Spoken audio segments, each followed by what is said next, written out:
వర్షాలు పడకుండా చింత చిగురు దొరకటం అంటే కష్టమే. కానీ మన చెట్టుకి చిగురు చూడండి ఎంత బావుందో. మన తోటకెళ్ళి ఈ మధ్యన ఎవరు రావడం లేదనుకుంటా. అందుకనే ఈ చిగురు దొరికింది. లేకపోతే దొరుకుతుందా? మన దాకా రానిస్తారా చింత చిగురు? నాన్నకో, మా వారికో నేను జ్యూస్ చేసి పోసేదాన్ని. తోటకెళ్ళి వస్తున్నాం కదా, కష్టపడి వస్తున్నామని మా కోసం జ్యూస్ చేసింది. కొద్దిసేపు ఫోన్లకి రెస్ట్ ఇచ్చి ఇలా ఆడుకుంటున్నాం. మరి వాటికి రెస్ట్ కావాలి కదా అప్పుడప్పుడు. అంత లేత చింత చిగురు దొరికితే పప్పు చేయకుండా ఉంటామా చెప్పండి? చింత చిగురు పప్పు ఉంటేనే ఆ టేస్టే వేరు కదా. చింత చిగురు పప్పు అందరికీ తెలిసిందే. కానీ చింత చిగురు, ఎండుమిర్చి, పల్లీలతో పచ్చడి చేయటం కొంతమందికి తెలియదు. చాలా కమ్మగా ఉంటుందండోయ్. ఈ దొంగలిద్దరు చూసారా వంటగదిలో ఏం చేస్తున్నారు? పాలో గుడ్డో తినమంటే ఎటు తినరు. ఇవి మాత్రం చూడండి, ఇలాంటివి తినడానికి వీళ్ళకి ఎవరూ చెప్పే పని లేదు. మన ఫ్యామిలీ అందరికీ శుభోదయం, శుభ గురువారం. అందరూ కాఫీలు టీలు తాగారా? టిఫిన్లు చేశారా? పొద్దున్నే తోటలోకి వెళ్ళాము. తోట నుంచి ఇంటికి బయలుదేరినప్పుడు మన తోటలోనే చింత చెట్టుకి చిగురు కనిపించిందండి. ఇప్పుడే చింత చిగురు అయితే అసలు స్టార్ట్ అవ్వదు. అంటే కొంచెం ఒక జల్లు వర్షం పడితే, ఎండాకాలంలో చింత చెట్లకు ఆకులు రాలేస్తాయి కదా, ఒక వర్షం పడ్డ తర్వాత చిగురు మంచిగా వస్తుంది. ఇప్పటికైతే వర్షం పడలేదు, కానీ ఈ చెట్టుకి మాత్రం చిగురు అప్పుడప్పుడు దొరుకుతూనే ఉంటుందండి. అంటే చెట్టుకున్న ఆకు దూసేస్తే మళ్ళీ కొత్త చిగురు వస్తుంటుంది కదా, అప్పుడప్పుడు ఇలా కోస్తూ ఉంటే మనకు చిగురు దొరుకుతూ ఉంటుంది. ఏ రోజు వచ్చినప్పుడల్లా అటు ఇటుకి ఇప్పుడు వారం రోజుల నుంచి చూస్తున్నా చింత చిగురు ఎప్పుడు దొరుకుతుందా అంటే దొరకటం అంటే మనకి ఈ టైంలో చింత చిగురు దొరకటం కష్టం కాబట్టి ఈ చుట్టుపక్కల తిరిగే వాళ్ళు ఎవరో ఒకళ్ళు కోసుకొని వెళ్తున్నారు. ఇక 4 రోజుల నుంచి ఎవరో ఇటువైపు రాలేదు. అందుకే మంచిగా చింత చిగురు కనపడుతుందండి. కానీ కొంచెం పైకి ఎక్కువగా ఉంది, కిందేమో తక్కువగా ఉంది, పైనేమో చిగురు ఎక్కువగా ఉంది. ఇక మా వారిని పిలిచి ఈ పైన ఉన్న మండని గట్టిగా కిందకి లాగి పట్టుకోమంటే పట్టుకున్నారు. చిగురు కాస్తున్నాను. చింత చిగురు అంటే చాలామందికి ఇష్టం ఉంటుందండి. ఈ చిగురుతో ఎన్నో రకాల కూరలు చేసుకోవచ్చు, పప్పులో వేసుకోవచ్చు, పచ్చడి చేసుకోవచ్చు. పచ్చడి అంటే పల్లీలు చింత చిగురుతో పచ్చడి చేసుకోవచ్చు. అట్లే ఓన్లీ చింత చిగురుతోనే పచ్చడి చేసుకోవచ్చు. ఇంకా కొందరైతే ఎండు రొయ్యలు, ఎండు చేపలతో కూడా ఈ చిగురు వేసుకొని చేసుకుంటారు. బాగుంటుంది చింత చిగురుతో, అసలు ఏది చేసినా బాగుంటుంది. అలాగే ఉల్లిపాయలు ఎక్కువ కట్ చేసి చింత చిగురు కూర కూడా చేసుకుంటారు, అది ఇంకా బాగుంటుంది. ఇక నేనైతే ఈరోజు చిగురు కోసుకెళ్ళి చింత చిగురు పప్పు, అలాగే పల్లీలతో చింత చిగురు పచ్చడి. పల్లీలు చింత చిగురు పచ్చడి అన్నది నా ఫేవరెట్. అది మా అమ్మమ్మ బాగా చేసిద్దండి. మా అమ్మమ్మ దగ్గర నేను నేర్చుకున్నాను. భలే టేస్ట్ ఉంటుంది. కొంతమందికి తెలియదు పల్లీలతో చింత చిగురుతో పచ్చడి చేస్తారని, కానీ టేస్ట్ మాత్రం బాగుంటుంది. నేను ఈ వీడియోలో ఎలా పచ్చడి చేస్తానో చూపిస్తాను. మీరు మాత్రం నన్ను కంపల్సరీగా తిట్టుకుంటారు. మీకేమో భలే దొరుకుతాయి అక్క చింత చిగురు, మామిడికాయలు, ములక్కాయలు భలే దొరుకుతాయి సిస్టర్ మీకు, ఇలాంటివన్నీ మాకు చూపించి మాకు నోరూరేసేటట్టు చేస్తున్నారు అని మాత్రం అనుకోకండి. ఇక చింత చిగురు కోసుకొని ఇంటికి బయలుదేరాము. ఇంటికి వచ్చి నేను అలా గేట్ తీశాను. లియోగాడు చూడండి, ఈడి వేషాలు మామూలుగా ఉండవు అసలు. అప్పటిదాకా బాగానే ఆడుకుంటాడు. మనం ఎటన్నా బయట నుంచి వచ్చామంటే చాలు జాలీగా వాడు ఇప్పుడు ఎట్లా అనుకుంటున్నట్టు అనిపిస్తుందంటే, తిరగండి మీరే అటు ఇటు బండి మీద తిరగండి, నాకేమో బండి అలవాటు చేశారు, ఇప్పుడేమో పెద్దక్క వచ్చిందని నన్ను ఇంటికాడ వదిలేసి వెళ్తున్నారు అన్నట్టుగా. అసలు వాడు చూడండి ఎంత జాలిగా, ఎంత దీనంగా చూస్తాడు. పెద్ద పాప ఇంట్లోనే ఉంది, కాకపోతే వీడికి ఆ పాపకు అస్సలు పడటం అంటే ఈయనేమీ చేయదు, కానీ పట్టించుకోదు. ఓన్లీ అన్నం పెట్టామా, నీళ్ళు పెట్టామా, ఇక అంతే. వాడితో ఆడుకోవటం, దగ్గరికి తీయటం ఇలాంటివి ఉండదు. అదే చిన్న పాప అనుకోండి, మనం పక్కన మనుషులు ఉంటే మన వాళ్ళు ఎలా ప్రవర్తిస్తామో అట్లా ప్రవర్తించిద్ది అనమాట. చిన్న పాప పద్దాకా ఆడుకోవటం, మాట్లాడటం, ఏదేదో చెప్పటం, ముద్దులాడటం, ఫోటోలు దిగటం, సెల్ఫీలు దిగటం, మళ్ళీ వాటిని స్టేటస్లో పెట్టుకోవటం, ఇట్లా అన్నీ చేసిద్ది అనమాట. ఇప్పుడు ఆమెకి వాట్సాప్ ప్రొఫైల్ ఏముంటుందో తెలుసా? లియోగాడిని ఎత్తుకున్న ఫోటో ఉంటుందండి, అట్లా అనమాట. లియోగాడితో ఆమె అయితే అట్లా ఉంటుంది, ఈమెయితే ఎట్లా. ఇక తోట నుంచి రాగానే దోశలు పోస్తున్నానండి. పిల్లలు ఇంటి దగ్గర ఉన్నారంటే వీళ్ళు ఉన్న కొద్ది రోజులు నాకు ఇంటి పనులలో కొన్ని పనులు రెస్ట్ వచ్చినట్టే. ఇల్లు ఉడుస్తారు, గిన్నెలు కడుగుతారు, బట్టలు ఉతుకుతారు. ఏది తోట నుంచి నేను ఇంటికి వచ్చేసరికి. ఇంటి దగ్గర ఉంటే అన్నీ వాళ్ళ చేత అయితే నేను చేయించను, చాలా వరకు నేనే చేసేస్తా. కానీ తోటకెళ్ళి వచ్చేసరికి మట్టికి చాలా వరకు వాళ్ళు చేసేస్తారనమాట. ఇక నేను వచ్చేసరికి బట్టలు ఉతికేసింది, ఇల్లు ఉడ్చింది, దోశలు నేనే పోసాను. అయితే మొన్న పెద్దామె వచ్చిన దాకా కూడా మేము ఎక్కువ పెరుగన్నమే తిన్నాం ఒక వారం రోజుల పాటు.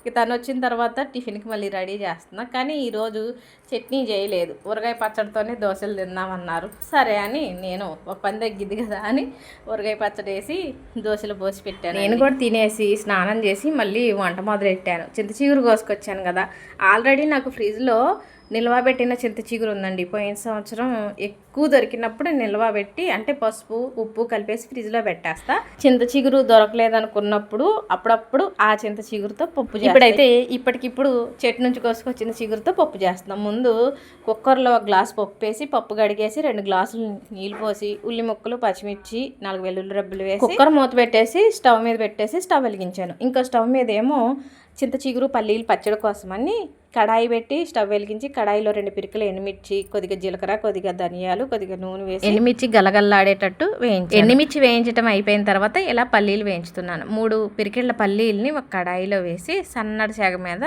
పల్లీలు వేయించు. పల్లీలు తొందరగా వేగాలని మంట ఎక్కువ పెట్టి వేయించామనుకోండి పైన మాడిపోతుంది, లోపల వేగదు. కాబట్టి సన్నటి సెగ మీదే పల్లీలు వేయించుకో. ఎండుమిర్చి పల్లీలు వేగేసరికి పప్పు ఉడికేసిందండి. చింత చిగురు పప్పుతో పాటే ఉడకబెట్టవచ్చు, కానీ ఒక్కోసారి పప్పుకి పులుపు తగిలితే తొందరగా ఉడకటం లేదు. ఒక్కోసారి బాగానే ఉడుకుతుంది, కానీ ఒక్కోసారి ఉడకటం లేదు. అందుకనే ఓన్లీ పప్పు, ఉల్లి ముక్కలు, పచ్చిమిర్చి మాత్రమే ఉడకబెట్టాను. ఇప్పుడు పప్పు మెత్తగా ఉడికిన తర్వాత ముందు శుభ్రం చేసి పెట్టుకున్న చింత చిగురిని ఈ పప్పులో వేసేసి, పప్పుకు రుచికి సరిపడే ఉప్పు, కారం, పసుపు వేసేసి మెతిపి మళ్ళీ కొంచెం నీళ్ళు పోసేసి స్టవ్ మీద పెడతా.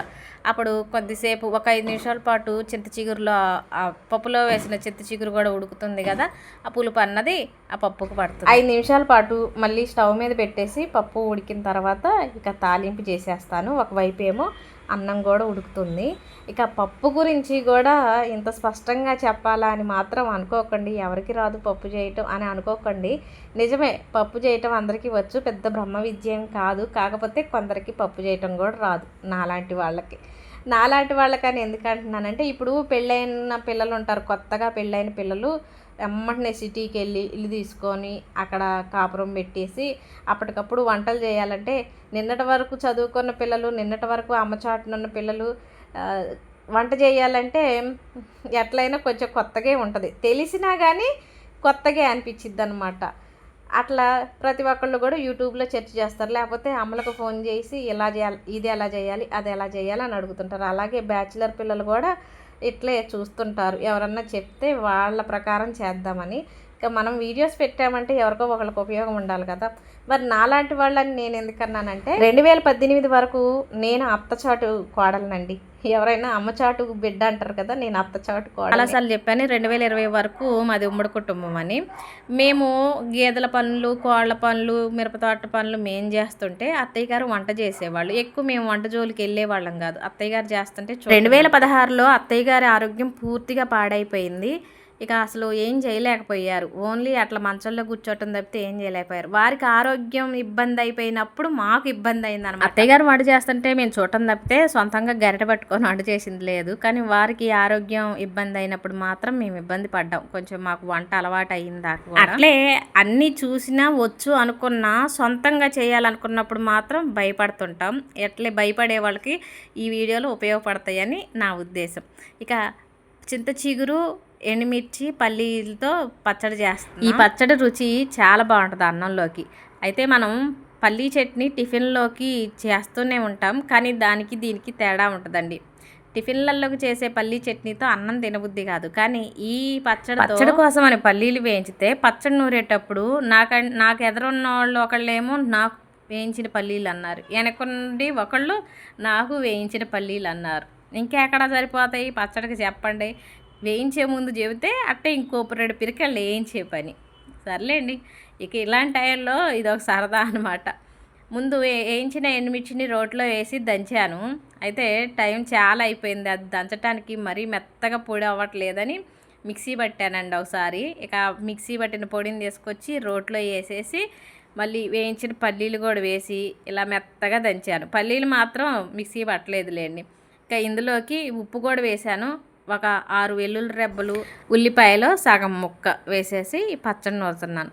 ఒకసారి పచ్చడి చేసి చూడండి. అంటే అన్ని టైంలో చింత చిగురు దొరకదు, కానీ చింత చిగురు దొరికినప్పుడు మాత్రం కంపల్సరిగా మీరు ఈ పచ్చడి ఒక్కసారి చేసుకొని అన్నంలో పెట్టుకొని తినండి. అసలు మర్చిపోలేరు అనమాట రుచి. మళ్ళీ మళ్ళీ చేసుకుంటారు.